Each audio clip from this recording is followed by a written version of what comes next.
துடிக்குதா எங்க தண்ணி இருக்குதா சுத்தி வரும் காத்துல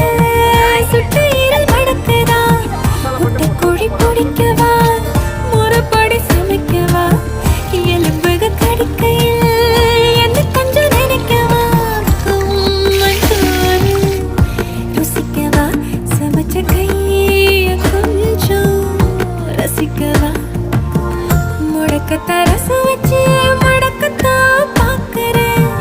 ரெட்டை தோசை சுட்டி வச்சு உதாவ காக்குறேன் முக்கண்ணு நுங்குன நிக்கிறேன் மண்டரே கங்கையே கேட்கிறேன் சர சர சார காத்து வீசும்போது சார பார்த்து பேசும்போது